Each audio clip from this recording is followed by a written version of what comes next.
Why? I wrote about it in that energy report. Okay? So I'm going to walk through the report, just hitting some of the highlights from the report, and then there's one thought that would summarize it, and I want to see at the end who can summarize that report for me. Okay?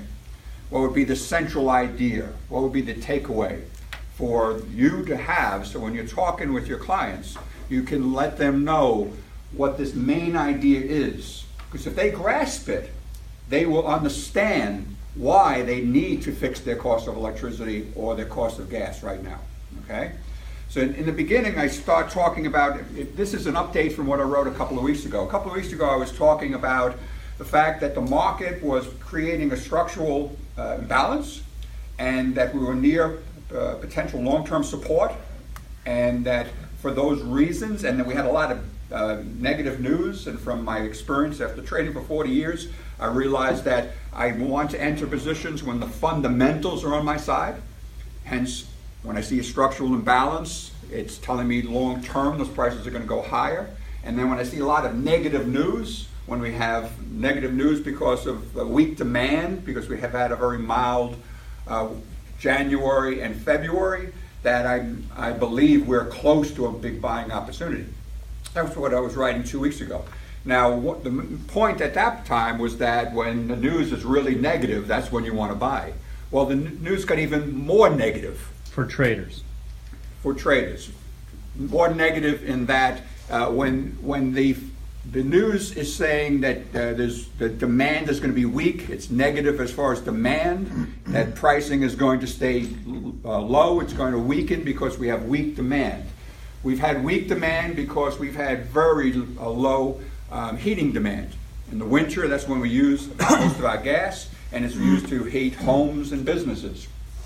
Well, the heating demand this year has been extraordinarily low. It's much lower than last year. And last year was very low when we had the El Nino effect. And everyone was aware of that. Well, this year, the heating demand is even lower than last year, though we are still drawing more supplies this year than last year. Why? Because of the exports. Structural imbalance, right? LNG. Right, LNG and exports to Mexico, which, by the way, are going to continue to increase. Okay? So over the last 2 weeks, the news has got even more negative. And short term, the prices did go down. In fact, they went down very quickly. Most of the losses were over a couple of days. And I touch on that in the report, what took place, why did that happen. So near term, we had a break in the market. It was because the news got even more negative. But it was a short-term break. Now, the winter heating season is just about over, and this is what I emphasize. The winter heating season is just about over, so the focus on demand and weather-driven demand is about to be a non-issue. The market is going to start to focus not on the heating season. We're going to have to go into the shoulder period between the winter heating season and the summer cooling season. So the focus now is going to be on the fundamentals, and that is the imbalance. So the market is about to look away from a short-term phenomena, which is the heating demand, and it's got to focus on long-term factors, which is that imbalance. And that is going to support prices moving higher, okay? The other point I made in the report is part of the reason for the sharp break to the downside was that we've been building a large open interest. And the reason for that is there was a tension going on in the market between the people who thought it was going to go up for good reason, because we have structural imbalances, and the people who said it's going to go down. A lot of it was just praying that that was going to be the case, because they really had the fundamentals against them. The only way that they were going to be right is if you had a continuation of mild weather for much longer than people anticipated. So they lucked out. Sometimes it's better to be lucky than good. Sometimes it's better to have the short-term break go to your side. Last night, the Lightning were more lucky than good. For sure. They won the game. So short-term, they won that game. Right now, the people who were betting to the downside, short-term, they won. But they're about to lose. But the sharp break was partially because of a technical feature of commodity markets. That technical feature I refer to is that commodity markets are a zero-sum game. What that means is for every buyer, there needs to be a seller.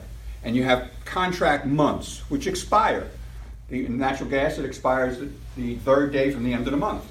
So you had this building tension, large open interest. People were putting their money on one side of the market or the other, including me.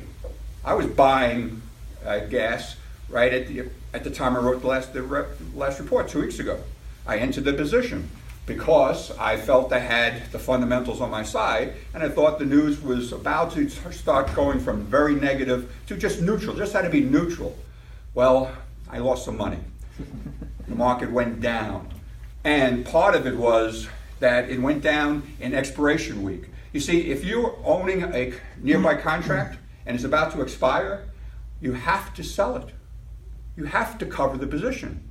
Now, when you have a winning position, you much rather cover it when the market's going up and you sell into an upward moving market. But when it starts to break to the downside, the guys that had been right in this big open interest, they're going to push it. They're going to sell even more. The guys like me that are holding the position, we have to sell also. So now you have it like throwing fuel on the fire. You have a sharp break to the downside. So that was partially what took place. Boom, and went down sharp. It then hit a low, and by the way, since expiration date, it's beginning to creep back up. Why? Well, long term, fundamentally, this market is destined to go higher because we have structural imbalances. Now, the open interest remains high. There's still a lot of tension in the market. So I wrote about in the report that it's possible when you have this tension, you're going to go one way or the other, obviously. But normally when you have high open interest, what it's foretelling is extreme volatility. Now for a trader like myself, extreme volatility is something I look forward to. I look for opportunities to buy or sell at extremes. But for a hedger, it's a nightmare. And for a hedger, it's not a time that you want to be exposed to the market. And if you're presently not hedged, you are short this market. And personally, I would not want to be short. When I say short, you're inherently selling the market because if it goes up, you're losing, right? If you own a business and you don't cover your electricity and gas costs and the market starts going up, it's going to cost you money. So you're inherently short the market if you don't have a position right now. Well, when I'm looking at a market that has structural imbalances and I know long term it's going to go higher, I don't want to be short this market as a hedger. As a trader, that's okay. I use a term that as a trader, opportunity cost is not as expensive as lost capital. Process that. See, right now I'm not in the market. I don't own a position because I'm a speculator.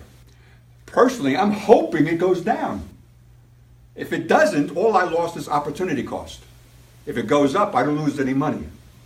It's only opportunity cost I lost. If it goes down, I know what I'm going to be doing. And if it goes down, I know it's going to go down just for a short period of time, and then it's going to be a slingshot, right? Pull the rubber band and let go, and it's going to scream to the upside. Why? Because the fundamentals right now are saying long term this price is going to go higher. Make sense? Yep. Okay. So here's the question. If you were going to talk to a client right now, how would you summarize this? What is the thing that you would say? What's the point? Coming off the warmest winter on record, prices are extremely low. This is a great opportunity to buy. Indicators are we're probably looking at a hotter than normal summer. No, I'm not going to use that because I don't know. Well, that's a guess. But he was right. He was on the right track. That's exactly the case. Well, and then isn't it also because we're going into spring shoulder? So wouldn't that typically keep rates down? No, because now you give people a reason to delay. Right. When I look at the long-term charts, the lows typically are made quite often right in the beginning of March. The markets are forward-looking. They know the spring shoulder's coming. They know when you've had a warm winter, that's why the pricing has gone down. You had weak demand. Mm-hmm. Now they know it's about to go up. So they start building their positions. That's what you've been seeing over the last week. So Dan was right on the beginning part. But to finish it off, this is the point. We've experienced a very mild winter, which has forced the pricing to go down because we've had weak demand. And this is giving us a tremendous buying opportunity. The reason it's a tremendous buying opportunity is we have structural imbalances that are going to support pricing going higher long term. So right now you've been given a gift. because of that mild winter that no one could have anticipated, pricing has come down to levels that it would never have got down to if we hadn't had this mild weather. Take advantage of it. Make sense? Yeah.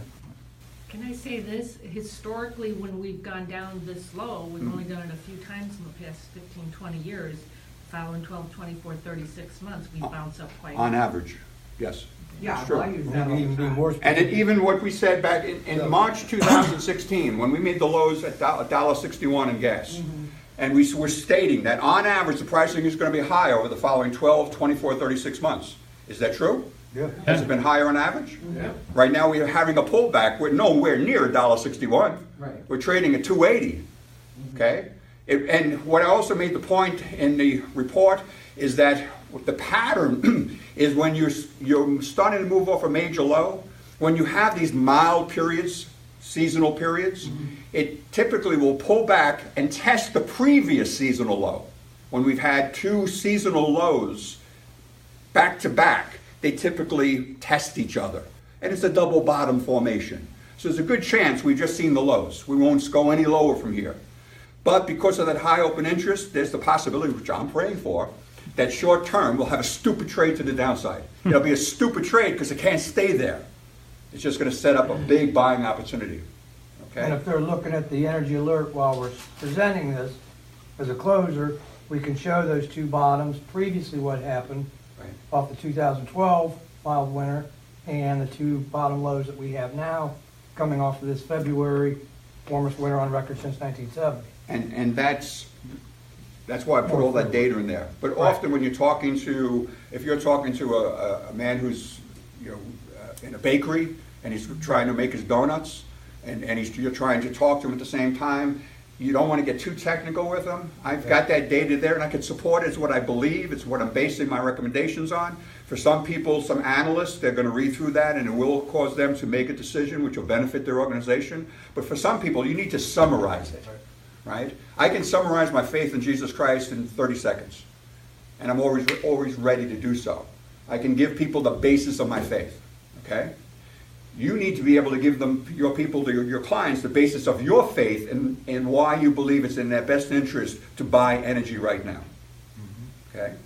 I believe right now, John, that this is a tremendous opportunity. I hope I can make this point strong enough.